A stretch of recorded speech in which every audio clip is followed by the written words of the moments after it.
Hello बच्चों, आप सब जानते हैं ना, हम सब ने 5वीं कक्षा में हिंदी में पाठ नंबर 3 आरंभ कर दिया है।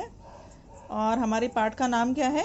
शेर और चित्रकार। इसकी हमने कविता को बहुत अच्छी तरह से समझ लिया है और इसके शब्द अर्थ और ये वाले प्रश्न उत्तर भी कर लिए हैं। तो आज हम पेज नंबर 12 और जो ये 13 पर प्रश्न दे रखे हैं इनका हम उत्तर ढूंढेंगे। तो मैं आपके सामने ये प्रश्न पढ़ रही हूँ। चित्रकार अपनी चतुराई से बच गया था। चित्रकार की जगह यदि आप होते तो बचने के लिए आप क्या करते? आपसे बहुत ही अच्छा प्रश्न किया गया है। तो देखिए, मैंने इन प्रश्नों के उत्तर एक कॉपी पर लिख दिए हैं। वो यहाँ पर देखिए आप, ये देखिए, फिर से प्रश्न को पढ़ रही हूँ। चित्रकार अपनी चतुराई से, उसने अपना दिमाग लगाया, वो वहाँ से बच गया। अगर उसकी जगह आप होते तो आप बचने के लिए क्या करते? तो बताइए, अगर आपको भी नाव दिखाई देती तो आप भी बचने के लिए नाव में बैठकर वहाँ से भाग लेते ना। तो हम भी वही करते जो चित्रकार ने किया। तो अगर उसकी जगह आपके दिमाग में कोई और विचार आ रहा है तो वो भी आप यहाँ पर लिख सकते हैं। देखो, मैंने लिखा है, यदि चित्रकार की जगह मैं होती तो मैं भी वही करती जो चित्रकार ने किया था। ठीक। अगला प्रश्न, चित्रकार ने शेर को जंगल का सरदार कहा था। आप चित्रकार की जगह होते तो शेर को आप क्या कहकर बुलाते? ठीक है, क्या कहकर पुकारते?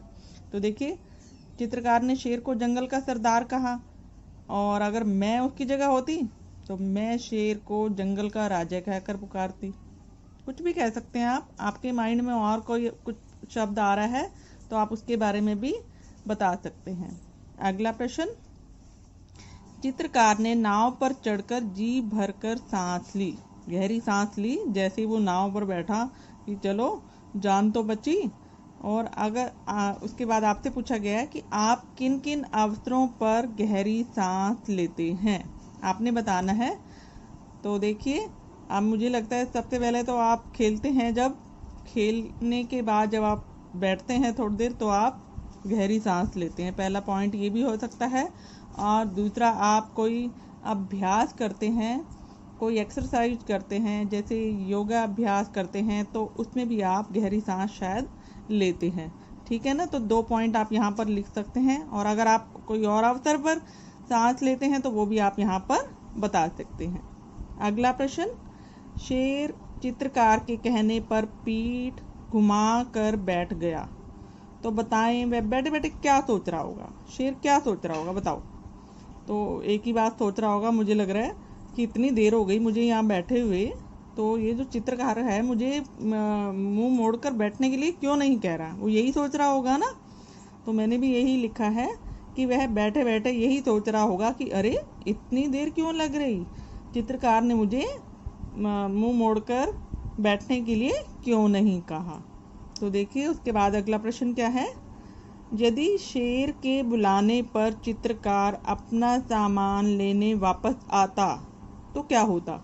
तो सोचो सोचो, बताइए क्या होता अगर शेर बुलाता और शेर ने कहा था अरे अपने कागज और कलम तो ले जाओ, और अगर चित्रकार उन कागज कलम को लेने वापस आता तो बताइए क्या होता?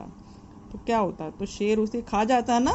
तो यही मैंने यहाँ लिखा है कि यदि शेर के बुलाने पर चित्रकार अपना सामान लेने वापस आता तो शेर चित्रकार को खा जाता। ठीक है।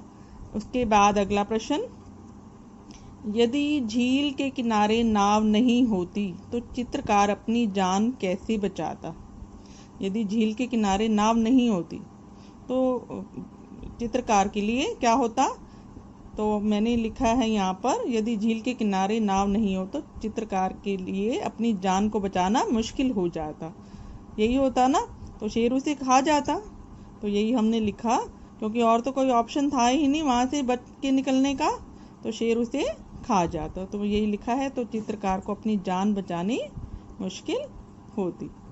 तो बहुत ही आसान प्रश्न है और उत्तर बिल्कुल आसान है। आप सबको अच्छी तरह से समझ में आ गए होंगे। तो आप इनको अच्छी तरह से फिर से पढ़िए, समझिए और अपनी कॉपी पर लिख कर दिखाइए। Thank you.